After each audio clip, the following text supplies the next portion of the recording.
দেখো আমরা এই পর্যায়ে রাজশাহী বোর্ডের যে সেকেন্ড কোয়েশ্চেনটা আলোচনা করব। সেকেন্ড কোয়েশ্চেনে আমাদের দুইটা উদ্দীপক দেওয়া আছে, দুইটা উদ্দীপকের দুইটা কোয়েশ্চেন সলভ হবে, আর এখানে আমাদের ক নম্বর কোয়েশ্চেনটা লিমিট থেকে আসছে। তাহলে প্রথমে আমরা ক নম্বর কোয়েশ্চেনের সমাধান দেখি।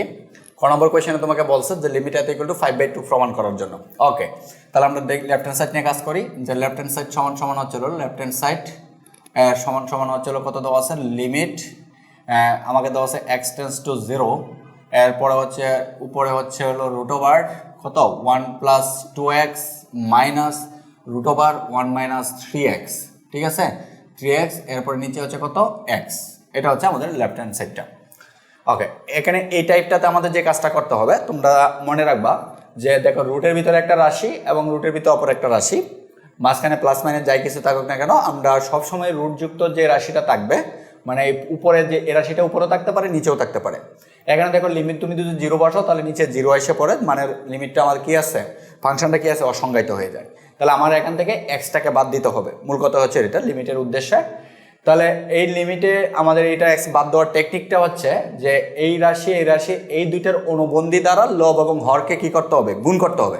তাহলে লব এবং হরকে যদি গুণ করি তাহলে আমরা সমাধান করলে মূলত এক্সটা কাটাকাটি যায়। ওকে, তাহলে আমরা এই কাজটা করি যে সমান সমান হচ্ছিল লিমিট x টেন্ডস টু 0, উপরেরটার অনুবন্ধী হচ্ছিল রুট ওভার কত 1 প্লাস 2x, এরপরে প্লাস রুট ওভার কত 1 মাইনাস 3x। তাহলে এর অনুবন্ধী রাশিটা হচ্ছিল প্লাস হবে এখানে, তাহলে রুট ওভার 1 প্লাস 2x, এরপরে প্লাস রুট ওভার কত 1 মাইনাস 3x। তাহলে এই রাশিটা দ্বারা নিচেও গুণ দিতে হবে, তার মানে x ইন্টু যেটা আসে সেটা হচ্ছে root over 1 plus 2x plus অনুবন্ধী দ্বারা গুণ দিচ্ছি, তার মানে হচ্ছে 1 মাইনাস কত 3x। ওকে, তাহলে এখানে আমরা লিমিট x টেন্ডস টু 0, এখানে উপরে আসে a স্কোয়ার মাইনাস b স্কোয়ারের সূত্র। দেখো এখানে কিন্তু আমাদের x square minus b square, এ হচ্ছে পুরোটাই a আর এই পুরোটাকে যদি তুমি b ধরো, এটা হচ্ছে a এটা হচ্ছে b, তার মানে এটা হচ্ছে a আর এটা হচ্ছে কত b, তার মানে হচ্ছে a প্লাস b, আরে পুরোটা এখানে মাইনাস হবে, সরি এটা মাইনাস হবে, তাহলে a মাইনাস b ইন্টু কত a প্লাস b হচ্ছে, তার মানে a minus b a plus b মানে কত a square minus b square. তার মানে আমরা a স্কোয়ার কত লিখবো, রুট ওভার হচ্ছে 1 প্লাস 2x, তার উপরে হচ্ছে হোল স্কোয়ার, এরপর হচ্ছে মাইনাস রুট ওভার কত রুট ওভার 1 মাইনাস 3x, তার উপরে কত হোল স্কোয়ার, আর নিচে যা আছে তাই x ইন্টু থাকবে হচ্ছে রুট ওভার 1 প্লাস 2x, এরপরে হচ্ছে প্লাস রুট ওভার কত 1 মাইনাস 3x, ঠিক আছে। ওকে, তাহলে উপরে অংশে থাকে লিমিট x টেন্ডস টু 0, এখানে উপরে থাকে কত 1 প্লাস 2x থাকে, রুটের স্কোয়ারে কাটাকাটি মাইনাস রুটের স্কোয়ারে কাটাকাটি থাকলে মাইনাস 1 মাইনাস যেটা গুণ করে প্লাস কত হয়ে যাবে 3x হয়ে যাবে, ঠিক আছে। আর নিচে যা আছে তাই রাখবা, তাকে হচ্ছে রুট ওভার কত 1 প্লাস 2x, এরপরে হচ্ছে প্লাস রুট ওভার কত 1 মাইনাস 3x। ওকে, এখন যদি আমরা লিমিট x টেন্ডস টু 0, উপরে তাকে হচ্ছে 1 কাটাকাটি, তাকে হচ্ছে কত 3x আর 2x মানে হচ্ছিল 5x, ঠিক আছে। আর নিচে থাকে x ইন্টু রুট ওভার কত 1 প্লাস 2x, এরপরে প্লাস রুট ওভার কত 1 মাইনাস 3x, এটা থাকে, ঠিক আছে। এই যে আমাদের উপরে x নিচের x এর কাটাকাটি, এখন আমরা লিমিট বসাই দেব। তাহলে লিমিট যদি এখন বসাই তাহলে উপরে থাকে কত 5 আর নিচে কি থাকে, যখন আমি এখানে লিমিট বসাচ্ছি মানে হচ্ছে কত এটা পুরোটা 0, মানে এখানে যখন x এর মান 0 বসাবো তখন এখানে কি পুরোটা 0, তাকে হচ্ছে রুট ওভার 1 প্লাস এখানে যখন আমি 0 বসাবো তখন x এর মান 0, তখন পুরোটা কি হয়ে যাবে 0 হয়ে যাবে, থাকবে হচ্ছে রুট ওভার কত 1, তাহলে ইকুয়াল টু কত 5/√1 সমান 1 আর √1 সমান কত 1, তাহলে 1 যোগ করে 2, 5/2, এই হচ্ছে আমাদের রাইট হ্যান্ড সাইড। আশা করি বুঝতে পারছো, এটা হচ্ছে আমাদের একটা টাইপের খুবই সহজ একটা অঙ্ক, লিমিট থেকে আসছে, ঠিক আছে। এর পরবর্তী কোয়েশ্চেনে আসো যে ক নম্বর কোয়েশ্চেনে কি বলছে, 1 নং হতে y f of x বক্ররেখার এত বিন্দুতে স্পর্শক এবং অবিলম্বের সমীকরণ নির্ণয় করতে বলা হয়েছে। আচ্ছা, তাহলে আমরা ক নম্বর কোয়েশ্চেন দেখো যে ক নম্বর কোয়েশ্চেন এই জায়গায় আমাকে বলা হয়েছে এ হচ্ছে আমাদের কত f of x equal to কত y, মানে y equal to f of x, y equal to কত বলছে f of x, তাহলে f of x এর মান কত এটা, তাহলে y ইকুয়াল টু আমরা যেটা বলতে পারি সেটা হচ্ছে 3x স্কয়ার প্লাস হচ্ছে 2x প্লাস হচ্ছে 7। এটা কিসের সমীকরণ অবশ্যই কমেন্ট বক্সে বলে দেবা, মনে থাকবে। ভিডিওটা পজ করে এটা কিসের সমীকরণ এটা কমেন্ট বক্সে বলবা, তারপরে বাকি অংশ দেখবা, মনে থাকে জানো। আচ্ছা, তাহলে এটা হচ্ছে আমাদের একটা পরাবৃত্তের সমীকরণ, এটা হচ্ছে আমাদের পরাবৃত্তের সমীকরণ। তাহলে মূলত আমরা এভাবে আঁকবো যে এই হচ্ছে আমাদের পরাবৃত্তটা, হ্যাঁ পরাবৃত্তটা, এখানে শীর্ষবিন্দুটা আমরা ধরে নিচ্ছি কত 2,23, ঠিক আছে। এই বিন্দুতে স্পর্শক এবং অবিলম্বের সমীকরণ আঁকতে হবে। তাহলে এখানে তোমার চিত্র বোঝার দরকার নাই, চিত্র না বুঝলেও চলবে, চিত্র আঁকার উপমার প্রয়োজন নেই। আমরা এটা নর্মালি যেভাবে আঁকবো, আমি চিত্রটা একটু আঁকে বোঝাচ্ছি আর কি। যে এখানে একটা স্পর্শক আছে, এ হচ্ছে স্পর্শকটা, মনে করো এ হচ্ছে স্পর্শকটা। এই স্পর্শকের সমীকরণটা কি তোমাকে নির্ণয় করতে বলছে? এই স্পর্শকের স্পর্শবিন্দুর উপর যে লম্বটা, এই লম্বটাকে বলা হয় অবিলম্ব। অবিলম্ব কিন্তু সব জায়গায়, স্পর্শকের উপর লম্ব হইলে যে অবিলম্ব হবে বিষয়টা না, স্পর্শকের উপর স্পর্শবিন্দুতে যে লম্বটা আঁকা হবে ওই লম্বটাকে বলা হবে অবিলম্ব। ঠিক আছে, এই অবিলম্বের সমীকরণটা আমাকে নির্ণয় করতে হচ্ছে। আচ্ছা, এখান থেকে দুইটা সূত্র আছে। স্পর্শকের সমীকরণের সূত্র হচ্ছিল এটা, যেটা হচ্ছে y minus y1 equal to হচ্ছিল dy dx x minus x1। এটা হচ্ছে স্পর্শকের সমীকরণ। আর y minus y1 equal to minus 1 by dy dx x minus x1, এটা হচ্ছে আমাদের অবিলম্বের সমীকরণ। তাহলে এখানে x1 আর y1 এর পরিচয় হচ্ছে যে বিন্দুটা আমাকে দেওয়া আছে ওই বিন্দুটা, আর dy dx এর পরিচয় হচ্ছে যে এই বক্ররেখাটা একবার অন্তরীকরণ করার পরে ওই অন্তরীকরণে এই বিন্দুটা বসায় দিলে যে মানটা আসবে ওইটাই হচ্ছে আমাদের dy dx এর মানটা। ওকে, তাহলে আসো আমরা এভাবে কাজটা করি। তাহলে এটাকে একবার অন্তরীকরণ করতে হবে, তার মানে আমরা dy dx ইকুয়াল টু আমরা যেটা আসে সেটা হচ্ছে 6x প্লাস হচ্ছে কত 2। ঠিক আছে, তাহলে আমরা এখন dy dx এখান থেকে আমরা মূলত কোন বিন্দুতে 223 বিন্দুটা যদি বসাই তাহলে আমরা যেটা পাবো, x এর জায়গায় কত আছে 2 আছে, তাহলে 6 × 2 প্লাস 2, তার মানে এখান থেকে যেটা আসে সমান হচ্ছে কত 12 আর 2 হচ্ছে 14। তাহলে এই dy dx এর মান হচ্ছে 14। তাহলে এখন আমরা লিখবো যে কত বিন্দুতে 223 বিন্দুতে স্পর্শকের সমীকরণ। তো স্পর্শকের সমীকরণ কত? x y minus y1, y minus y1 মানে হচ্ছে 23, আর ইকুয়াল টু হচ্ছে dy dx এর মান কত পাইছি আমরা 14। তাহলে 14 ইন্টু যেটা হবে সেটা হচ্ছে x মাইনাস x1 কত -2। ঠিক আছে, তাহলে এটাকে যদি আমরা সমাধান করি যেটা পাবো y মাইনাস 23 ইকুয়াল টু হচ্ছে 14x মাইনাস 28। তাহলে এইগুলাকে যদি ওই পাশে নিয়ে যাই, পাশে আসে হচ্ছে 14x মাইনাস y, এরপর মাইনাস 28 প্লাস 23 ইকুয়াল টু কত 0। তার মানে বা আমরা যেটা পাচ্ছি 14x মাইনাস y, এখানে তাকে হচ্ছে 28, আর তাহলে তাকে হচ্ছে মাইনাস 3 মানে হচ্ছে 5 ইকুয়াল টু কত 0। এই হচ্ছে আমাদের স্পর্শকের সমীকরণ। ক্লিয়ার? তাহলে এখন আমরা যেটা লিখবো সেটা হচ্ছে 223 বিন্দুতে কার সমীকরণ? অবিলম্বের সমীকরণ। অবিলম্বের সমীকরণ। বিন্দুতে অবিলম্বের সমীকরণটা কত? অবিলম্বের সমীকরণ হচ্ছিল ওই যে এটা y মাইনাস y1 কত? y1 হচ্ছিল 23, এরপর ইকুয়াল টু হচ্ছিল কত মাইনাস 1/24, 1 বাই কত হবে 14, সরি আমরা dy dx এর মান কত পাইছি 14, 1/14, এরপরে হচ্ছে ইন্টু কত x মাইনাস 23, x মাইনাস 23 না x মাইনাস 2। ঠিক আছে, x মাইনাস 2, এই হচ্ছে কাজটা। এখন যদি আমরা আর গুণ করি 14 দিয়ে এটার গুণ করি তাহলে হচ্ছে 14y মাইনাস 23 আর 14 গুণ করলে কত হয়? 23 14 গুণ করলে কত হয় আমরা একটু দেখে নিই। 23 আর 14 আমরা যদি গুণ করি তাহলে যেটা আছে 23 ইন্টু হচ্ছিল 14 গুণ করলে হচ্ছে 322। তাহলে আমাদের হচ্ছিল 322 ইজ ইকুয়াল টু হচ্ছিল x মাইনাস x প্লাস 2। ওকে, তাহলে এগুলোকে এই পাশে নিয়ে পড়ি, তাহলে যেটা আসে সেটা হচ্ছে x প্লাস 14y, এরপর হচ্ছে মাইনাস কত, এ পাশে আনলে মাইনাস হবে, মানে হচ্ছে 324 ইকুয়াল টু কত 0। এ হচ্ছে আমাদের অবিলম্বের সমীকরণ। এ হচ্ছে তোমার দুইটা আনসার। তাহলে এখন কথা হচ্ছে যে তোমার এইখানে না বুঝলেও চলবে, তুমি যে কাজ করবে এ হচ্ছে স্পর্শকের সমীকরণ, এ হচ্ছে আমাদের অবিলম্বের সমীকরণ। এখান থেকে গেলে dy dx এর মানটা এই পদ্ধতিতে নির্ণয় করে নিবা, বাস এভাবে আমাদের বসায় দিবা, আর কিছু দরকার নেই। ঠিক আছে, আর কিছু না বুঝলেও চলবে, না পারলেও চলবে। ক্লিয়ার? ওকে, এর পরবর্তী কোয়েশ্চেনে কি বলছে যে 2 নং হতে ফাংশনটির গুরুমান এবং লঘুমান কি করতে বলছে? নির্ণয় করতে বলছে। ওকে, তাহলে আসো আমাদের পরবর্তী কোয়েশ্চেনে যাই। 2 নং ফাংশনে যদি ফাংশনটা গুরুমান এবং লঘুমান আমরা নির্ণয় করি তাহলে মূলত যেটা আসে সেটা হচ্ছে আমাদের ফাংশনটা কত,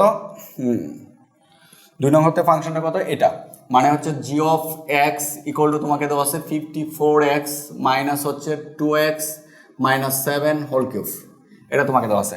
তাহলে আমাদের কি করা, এটাকে যে আমাদের প্রথম কথা হচ্ছে যে আমাকে কয়েকটা ধাপে কাজ করতে হয়। এখানে আমি ধাপ বাই ধাপে আলোচনা করতেছি, পূর্বে আলোচনা করতেছি না। প্রথমে তুমি যে কাজটা করবে এটাকে একবার অন্তরীকরণ করবা, গুরুমান লঘুমান, যে কোনো ফাংশনে গুরুমান লঘুমান নির্ণয় করার জন্য প্রথমে এটাকে একবার অন্তরীকরণ করবা। তাহলে করো একবার অন্তরীকরণ, তাহলে এটাকে আমরা g প্রাইম অফ x, ঠিক আছে, ইকুয়াল টু লিখতে পারি হচ্ছে কত 54, ঠিক আছে, মাইনাস প্রথম হচ্ছে হোল পাওয়ারের কাজ, তাহলে 3 ইন্টু টোটাল থেকে আমি এক্স ধরে নিচ্ছি, 2 ইন্টু কত এত, সেটা হচ্ছে 2x মাইনাস 7 তার উপরে কত হোল স্কোয়ার। ওকে, যাকে আমি এক্স ধরে নিচ্ছি তাকে আবার অন্তরীকরণ করতে হবে, মানে ডিডিএক্স করতে হবে কাকে, 2x মাইনাস 7কে, ঠিক আছে। এরপরে হচ্ছে হলো 54 মাইনাস, ঠিক আছে, এই জায়গাটাতে আমরা আপাতত এইভাবেই রাখলাম, এখানে যেটা আসে সেটা হচ্ছে 2x মাইনাস 7 হোল স্কোয়ার, এটাকে অন্তরীকরণ করলে 2 থাকে শুধু, ঠিক আছে, 2 থাকে, কারণ 2x কে অন্তরীকরণ করলে 2 আর মাইনাস 7 কে অন্তরীকরণ করলে 0। ওকে, তার মানে আমরা মূলত 2 আর এই 3 গুণ করলে যেটা পাচ্ছি সেটা হচ্ছে 6। ওকে, তাহলে 54 মাইনাস 6, এখানে যদি সূত্র ভাঙি তাহলে 4x স্কোয়ার মাইনাস হচ্ছে 7 দুগুণে 14, 14 দুগুণে 28, 28x প্লাস হচ্ছে 49, ঠিক আছে, এটা আসে। আশা করি এই সূত্র ভাঙতে বুঝতে পারছো, a minus b whole square সূত্র বাংলা আমাদের এটা আসে, a minus b square minus 2ab, তাহলে 2 2 দুগুণে 4, 4 সাথে কত 28 x প্লাস b স্কোয়ার, ঠিক আছে। ওকে, তাহলে মানে হচ্ছে 54 মাইনাস 424 x স্কোয়ার মাইনাসে মাইনাসে প্লাস 6 28 কত হয়, 6 28 গুণ করলে কত হয়, 6 48 8, এরপর হচ্ছে 4, 6 দুগুণে 12 আর 4 হচ্ছে 16, 168, ঠিক আছে, 168x প্লাস হচ্ছে প্লাস না মাইনাস হবে, মাইনাস এটা দ্বারা যদি এটাকে গুণ করি তাহলে কত হবে 49, 6 50 হচ্ছে হলো 300, এখান থেকে কম কত হবে, 6 50 300 কম হবে 6, মানে হচ্ছে হলো 244। তারপর একটু ক্যালকুলেটর দিয়ে হিসাব করি, মানে ঝামেলা। আমরা কাজটা যেটা করছি সেটা হচ্ছে 28 গুণ করছি 6 দ্বারা, 28 ইন্টু হচ্ছে হলো 6, 168, ঠিক আছে। এরপরে হচ্ছে আমরা 6 দিয়ে গুণ করছি হচ্ছে হলো 49, তার মানে হচ্ছে 294, এই ভুল হয়ে গেছে, 300 না, হ্যাঁ 294 হয়তো 244 না, 294, 294, হ্যাঁ 300 হয়তো 6 কম, হ্যাঁ ঠিক আছে 294। ওকে, তাহলে এখান থেকে যদি আমরা সহজ হিসাবে আনি তাহলে হচ্ছে হলো তাকে হচ্ছে কত মাইনাস 24x স্কোয়ার, ঠিক আছে, এরপর হচ্ছে প্লাস 168x, এরখান থেকে এটা বিয়োগ করলে কত থাকে একটু আমরা লক্ষ্য করি, 294 মাইনাস হচ্ছে কত, তার মানে হচ্ছে মাইনাস 240, এই হচ্ছে আমাদের হিসাবটুকু। তাহলে আমরা বা জি অফ এক্স এর জি প্রাইম অফ এক্স এর মান পাইছি হচ্ছিল এটা, ঠিক আছে। এখন পরবর্তী কাজটা, আমরা প্রথম কাজটা কি বলছিলাম, প্রথম কাজটা হচ্ছে এটাকে একবার অন্তরীকরণ করে আমরা এই পর্যন্ত আনলাম, ঠিক আছে, একটা দ্বিঘাত রাশি এটা প্রকাশ করলাম। পরবর্তী কাজ হচ্ছে তোমাদের যে চরম বিন্দুর জন্য লিখবা, যে চরম বিন্দুর জন্য বা চরম বিন্দুর জন্য আমাদের কি হয়, জি প্রাইম মানে একবার অন্তরীকরণের মানটা ইকুয়াল টু কত হয়, 0 হয়।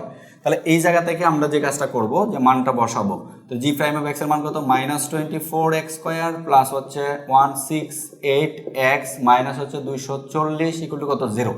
তাহলে এখান থেকে মাইনাস কত দ্বারা ভাগ করা যায়, আমরা একটু লক্ষ্য করি দেখি, যে 24 দ্বারা যদি ভাগ করি, যে আমরা যদি 24 দ্বারা ভাগ করি তাহলে কত আসে, 168 ভাগ হচ্ছে 24, হ্যাঁ 7 আসে, আর ওইটাতে যদি আমরা ভাগ করি তাহলে মূলত কত আসে, 240 ভাগ হচ্ছে 24, তার মানে 10 আসে, হ্যাঁ 7 আর 10। ওকে, তার মানে আমরা মাইনাস 24 দ্বারা ভাগ করে দিচ্ছি, তাহলে এক্স স্কোয়ার মাইনাস 7x এরপরে প্লাস হচ্ছে 10 ইকুয়াল টু কত, 0, ঠিক আছে, এটা আসে।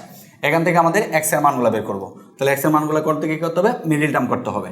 মিডিল টার্ম করার জন্য এক্স স্কোয়ার মাইনাস 5 দুগুণে 10, 5 আর 2 7, হ্যাঁ 5x মাইনাস 2x প্লাস কত 10 ইকুয়াল টু কত, 0। তার মানে বা আমরা লিখবো হচ্ছিল এক্স কমন নিলাগা তাকে হচ্ছিল এক্স মাইনাস 5 মাইনাস 2 কমন নিলে তাকে হচ্ছে এক্স মাইনাস 5 ইকুয়াল টু কত, 0। তার মানে বা এক্স মাইনাস 5 ইন্টু কত, এক্স মাইনাস 2 ইকুয়াল টু হচ্ছে 0। সুতরাং এক্স ইকুয়াল টু হচ্ছিল 2 কমা কত 5। এই হচ্ছে আমাদের এক্স এর মানগুলো বের করলাম, বুঝাইতে পারছি। এর পরবর্তী তোমাদের যে কাজটা করতে হবে, যে এই সমীকরণটাকে আবার এক্স এর সাপেক্ষে অন্তরীকরণ করতে হবে, বুঝাইতে পারছি। এই পর্যন্ত কাজ করার পর তোমরা যে কাজটা করবা সেটা হচ্ছে এই যে জি প্রাইম অফ এক্স এর মানটাকে কি করতে হবে, আবার এক্স এর সাপেক্ষে অন্তরীকরণ করতে হবে। তাহলে এখানে লেখো যে 1 নংকে অথবা জি প্রাইম অফ এক্স কে আবার এক্স এর সাপেক্ষে অন্তরীকরণ করি। তাহলে আমি আবার বলতেছি দাবটা কি লিখবো, প্রথম আমরা যে ফাংশনটা দেওয়া থাকবে এটাকে একবার অন্তরীকরণ করব, পরে চরম বিন্দুর জন্য এইটার যে একবার অন্তরীকরণের মানটা কত হবে 0 হবে। তাহলে এখান থেকে x এর মান কিছু বের হবে সমাধান করার পর। পরবর্তী কাজ হচ্ছে আবার যে জি প্রাইম অফ x কে x এর সাপেক্ষে অন্তরীকরণ, মানে দুইবার অন্তরীকরণ। তাহলে আমি এখন যদি জি প্রাইমকে x এর সাপেক্ষে অন্তরীকরণ করি তাহলে double prime of x equal to এখানে যেটা আসে সেটা হচ্ছে কত 24 × 48 -48x, আর এখানে আসে হচ্ছিল কত 168 প্লাস 168, আর কিছু আসে না, এটাকে করলে 0। ওকে, এই জায়গায় আমাদের এটা আসলো। এখন পরবর্তী কাজটা হচ্ছে তোমার x এর মান এখানে বসায় দেখবা যে এর মানটা 0 হয় নাকি 0 থেকে ছোট হয় নাকি 0 থেকে বড় হয়। ক্লিয়ার? তাহলে আমরা এখান থেকে যেটা বলবো সেটা হচ্ছে যদি জি ডাবল প্রাইম অফ x এর মান 0 থেকে বড় হয়, 0 থেকে বড় হয়, তাহলে ওই বিন্দুর জন্য এই ফাংশনের কি মান বিদ্যমান? লঘু মান বিদ্যমান। মন থাকে জানো, 0 থেকে বড় হইলে ছোট মান বিদ্যমান, মানে লঘু মান। ঠিক আছে? তার মানে এত হয়, তাহলে কি মান বিদ্যমান? লঘু মান বিদ্যমান। লঘু মান বিদ্যমান কোন বিন্দুতে? x এর ওই বিন্দুতে। ঠিক আছে? লঘু মান বিদ্যমান, বিদ্যমান। আমি কিন্তু লঘু মান বলতেছি না, যে ভুলটা তোমরা করো। আমরা যদি এখানে x এর মানটা 2 বসায় যদি কি পাই, জি প্রাইম x এর মানটা 0 থেকে বড় পাই, সেটা কিন্তু আমি 2টাকে লঘু মান বলতেছি না। আমরা বলতেছি x ইকুয়াল টু ওই বিন্দুতে, মানে 2 বিন্দুতে লঘু মানটা বিদ্যমান। লঘু মানটা কখন পাবো? 2টা যখন এই জায়গায় নিয়ে বসাবো তখন যে মানটা পাবো ওইটা হবে লঘু মান। এরপরে আমি যদি জি ডাবল প্রাইম অফ x এর মানটা যদি কত 0 থেকে ছোট পাই, তখন এখানে গুরু মান বিদ্যমান। গুরু x এর ওই বিন্দুর জন্য গুরু মান বিদ্যমান, বিদ্যমান। তাহলে আমরা এইগুলো এখন একটু যাচাই করে দেখব। আমি কিন্তু কথাটা আবার রিপিট করতেছি। কথাটা হচ্ছে আমি বসায় দেখাই, তারপরে হচ্ছে কাজ। ওকে, তাহলে এগুলো আমাদের আর প্রয়োজন নাই। তাহলে আমরা এখান থেকে এগুলো মুছে, আরে চরম বিন্দুর জন্য আচ্ছা এগুলো লাগবে না, আমরা জি প্রাইমের এখন এটা লাগবে, এগুলো আর একটারও প্রয়োজন নেই। ঠিক আছে? আর হচ্ছে জি অফ এক্স মানটা লাগবে। আচ্ছা, এখন আমরা লিখব যে এক্স ইকুয়াল টু কত পাইছি, এক্স এর মানগুলো কত পাইছিলাম জানি, এক্স এর মানগুলো পাইছিলাম হচ্ছিল 2, কত 5, 2 আর 5। তাহলে আমরা এখন লিখবো যেটা পরবর্তীতে লিখবা যে এক্স ইকুয়াল টু 2 হলে জি ডাবল প্রাইম অফ কত 2। ঠিক আছে? তাহলে ডাবল প্রাইম অফ 2, তার মানে এই জায়গায় আমি 2টা বসাবো। বসালে কত আসে মাইনাস 2 যদি দেয় এখানে, তাহলে 48 দোকানে কত 96, এরপরে এখানে প্লাস কত প্লাস 168 এটা আসে। তাহলে এখান থেকে যেটা থাকে সেটা হচ্ছে 4 আর হচ্ছে 72, 72। ঠিক আছে? যে মানটা কত 0 থেকে বড়, যে মানটা কি 0 থেকে বড়। তাহলে আমরা এখন যেটা লিখবো সেটা হচ্ছে x ইকুয়াল টু 2 বিন্দুতে, x ইকুয়াল টু 2 বিন্দুতে f অফ x এর মানে জি অফ x এর কি মান বিদ্যমান? গুরু মান বিদ্যমান, কারণ লঘু মান বিদ্যমান, কারণ 0 থেকে বড় হইলে লঘু মান বিদ্যমান। ঠিক আছে? 0 থেকে বড় হইলে লঘু মান বিদ্যমান। 0 থেকে জি অফ এক্স এর কি মান বিদ্যমান? লঘু মান বিদ্যমান, লঘু মান বিদ্যমান। ঠিক আছে? কিন্তু তোমরা ভুল করে এটা বলবা না যে x equal to 2 G of x এর লঘু মান, এই কথাটা কিন্তু বলা যাবে। এই বিন্দুতে বিদ্যমান। এখন x এর মানটা নিয়ে আমরা কোথায় বসাবো? জি অফ এক্স এর মানটা বসাবো, তাহলে লঘু মান বিদ্যমান। তাহলে সুতরাং এখন হচ্ছে জি অফ 2, মানে এই 2টা নিয়ে আমি এই জায়গায় বসাচ্ছি, তাহলে এখানে বসাও। তার মানে ইকুয়াল টু কত 54 ইন্টু হচ্ছে 2 মাইনাস হচ্ছে 2 ইন্টু 2 মাইনাস 7, তারপর হচ্ছে হোল কিউব। তাহলে ইকুয়াল টু হিসাব করলে আমরা কি পাই? হিসাব করলে আমরা যেটা পাবো 54 হচ্ছে হলো 108, এরপরে মাইনাস এখানে যেটা পাই সেটা হচ্ছে 4 মাইনাস 7 মানে হচ্ছে -3, তার উপর হচ্ছে হোল কিউব। ঠিক আছে? তাহলে সমান আমরা যেটা পাবো 108 মাইনাস এখানে যেটা পাবো মাইনাস -9 3 27 -7 পাবো, তার মানে প্লাস 27 হয়ে যাবে। ইজিকুয়াল টু যেটা আসতেছে সেটা হচ্ছে 27 আর 8 হচ্ছে 35, তার মানে 135।